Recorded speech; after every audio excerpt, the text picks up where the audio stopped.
अपने पसंदीदा शो के फुल एपिसोड देखने के लिए अभी डाउनलोड करें दंगल प्ले ऐप।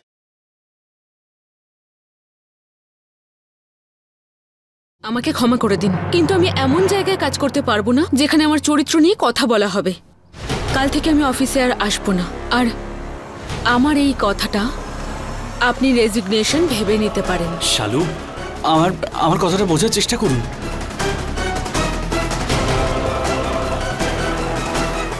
শালু, আমার কথা। জয় ভোলানাথ। যতই হোক না কেন গুড্ডু বাবুর রক্ত, তার মতোই তো স্বভাব আচরণ হবে। বাবা ললিতা নিবাস ছেড়েছিল, আর তার মেয়ে চাকরি। বাবা, তুমি এটা কি করলে? আমি ব্যাপারটা সামলাচ্ছিলাম। কেন সামলাচ্ছিলে? আমি বলেছি সামলাতে? আমি যা বলেছি ঠিক বলেছি। এই মেয়েটা ভালো নয়। তুমি তো পুরো মায়ের মতো কথা বলছো। এই কথাগুলো বলা তোমার একদম ঠিক হয়নি বাবা। বাবা, ভগবান রক্ষা করেছেন, তোমার মা নেই এখানে, আমি আছি। কথাটা বুঝেছ? যদি তোমার মা হতো না, এমন কথা শোনাতো যে কানে হাত চাপা দিয়ে পালিয়ে যেত মেয়েটা। আচ্ছা, একটা কথা বলতো, এই মেয়েটার জন্য তুই আমার সঙ্গে এরকম করছিস? হ্যাঁ, তোমার সঙ্গে কথা বলা মানে দেওয়ালের সঙ্গে কথা বলা। আরে ভাগ্নে, এই কি বলে গেল? আমি দেওয়াল? একজন বাবার সঙ্গে ছেলে এইভাবে কথা বলে? জামাই বাবু, ছেলে যখন ভালোবাসার ফাঁদে পা দেয় না, তখন শুধুমাত্র সে খারাপ ভাবে বলেই না, পরিস্থিতি এলে খারাপ ব্যবহার করতে ভাবেই না, বুঝলেন? আমার পার্সোনাল অনুভব থেকে বলছি। নিজের অনুভব নিজের কাছেই রাখো, বুঝলে? আর দেখতে থাকো কেমন প্রেমের ফাঁদে পড়ে একটা ছেলেকে আমি ঠিক রাস্তায় নিয়ে আসি। কিন্তু হ্যাঁ, তোমার দিদি আসার আগে এসব করতে হবে, নয়তো আমরা তো শুধু এখানে কথা বলছি, ও এখানে এসে ঝড় বইয়ে দেবে। জয় ভোলানাথ।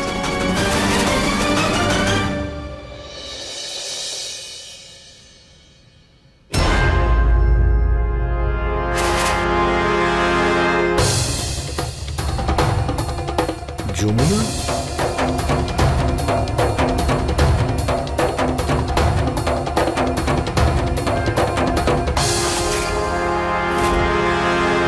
যমুনা,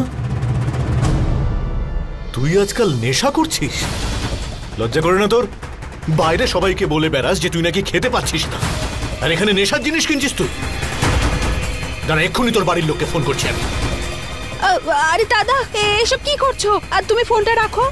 তুমি কি নিজের সাথে সাথে আমার সংসারটাও ভাঙবে নাকি? এইসব কিছু না আমি আমার জন্য কিনে নিয়ে যাচ্ছি না।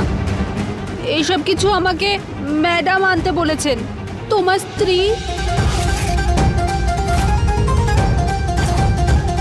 কিন্তু ললিতা তোকে দিয়ে নেশাদ্রব্য কেন কেনাবে? দাদা, ওই লাকি ভিকি না এইসব কেনা বন্ধ করে দিয়েছে। উনি তো আমার সামনে খুব কান্নাকাটি করছিলেন।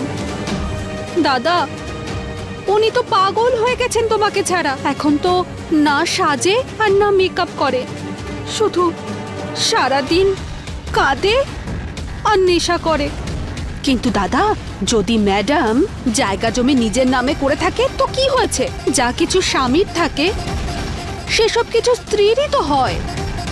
আর উনি যা কিছু করেছেন সেসব আপনার আর সন্তানদের ভবিষ্যতের জন্যই তো করেছেন। মানছি যে ম্যাডাম রঞ্জু বৌদির সাথে যা কিছু করেছে ভুলই করেছে, কিন্তু দাদা, ওনার জায়গায় যদি অন্য কেউ থাকতো তাহলে সেও এরকমটাই করতো। যবে থেকে তুমি চলে গেছো তবে থেকে ম্যাডাম না কিছু খান আর না পান করে।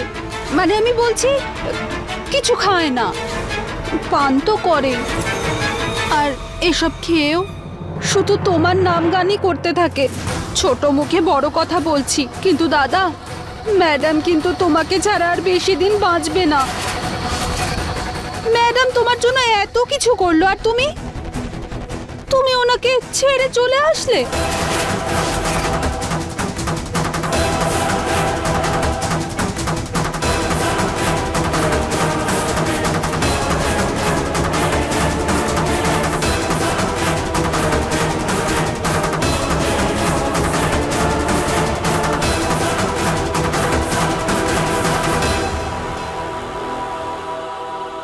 বৌমা, আমার পুজোর সময় হয়ে গেল, কিন্তু গুড্ডু তো এখনো এলো না। মা, আমি তো এটাই বলবো, ও একটু দেরি করে আসুক, কিন্তু অন্তত যেন ছাইপাশগুলো গিলে না আসে। রঞ্জু দেবী,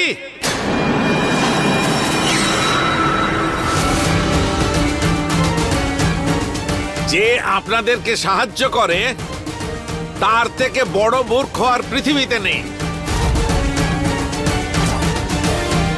আমি তো ভেবেছিলাম আপনার মেয়ে যদি আমার ছেলের সঙ্গে কাজ করে তবে 4-5টা ভালো ভালো কথা শিখবে, কিন্তু উল্টে এ তো ওকেই প্রেমে শিক্ষা দিচ্ছে।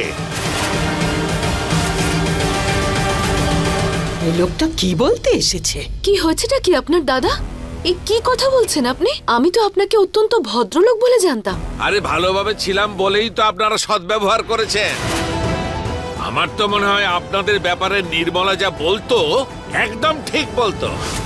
আমার ছেলে দয়া করে আপনার মেয়েকে চাকরি দিয়েছে বলে ও তো ওর গলাতেই ঝুলে পড়তে চাইছে।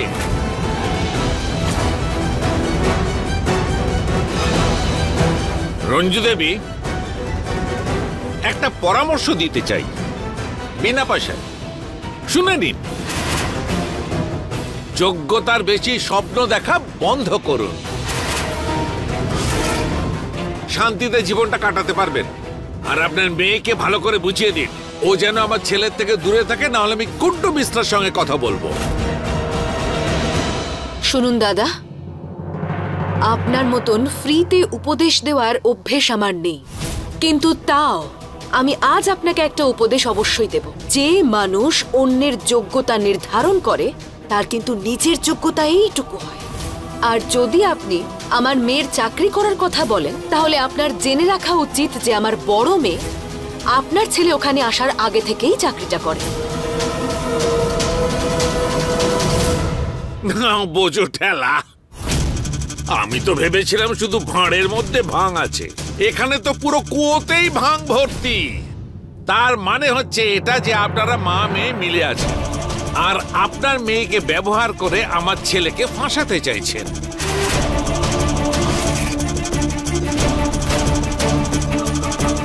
এই চালটা সফল হবে না আপনার, আর এই খেলাটা আপনি অন্য জায়গায় খেলবেন। আর মেয়েকে বুঝিয়ে দিন ও যেন আমার ছেলের থেকে দূরে থাকে, না হলে এমন ঝামেলা করব যে পুরো শহর দেখবে। বাচ্চু পান্ডে,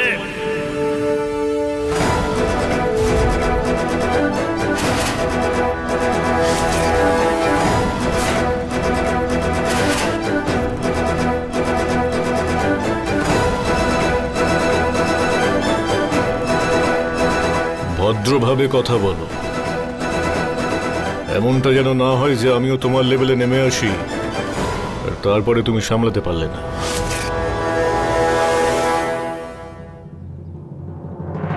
ভালোই হয়েছে আপনিও এখানে আছেন।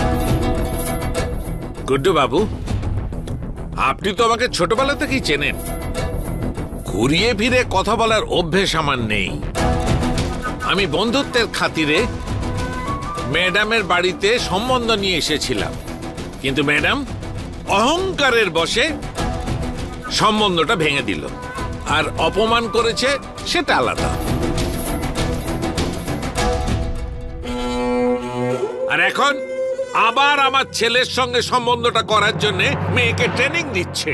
ফালতু কথা বলা বন্ধ করো।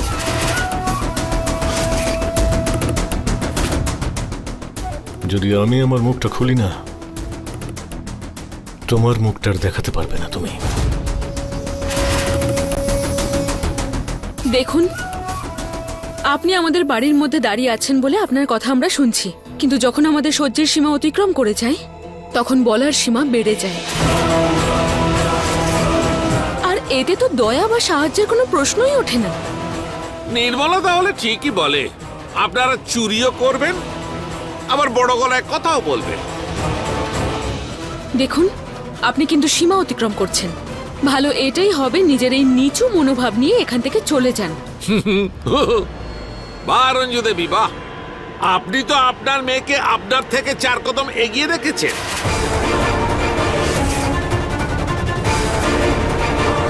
খুব ভালো ট্রেনিং দিয়েছেন আপনি। একদম ঠিক কথা বলেছেন আপনি দাদা।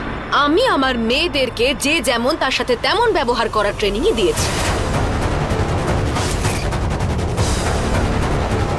আর সেই জন্য আপনার পক্ষে এটাই ভালো হবে যেটুকু সম্মান আপনার বেঁচে আছে সেটা হাতে নিয়ে এখান থেকে বিদেয় হন। আসি তাহলে, কিন্তু একটা কথা বলে যাই, আপনার মেয়েকে একটু বুঝিয়ে দিন ও যেন আমার ছেলের পিছু ছেড়ে দেয়, নয়তো ভালো হবে না।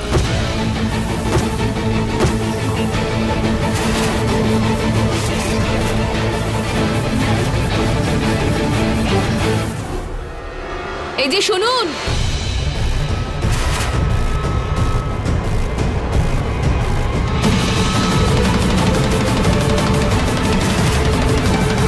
যে কথাটা এক্ষুনি আপনি ওকে বললেন সেটা গিয়ে আপনার ছেলেকেও একটু বুঝিয়ে বলবেন।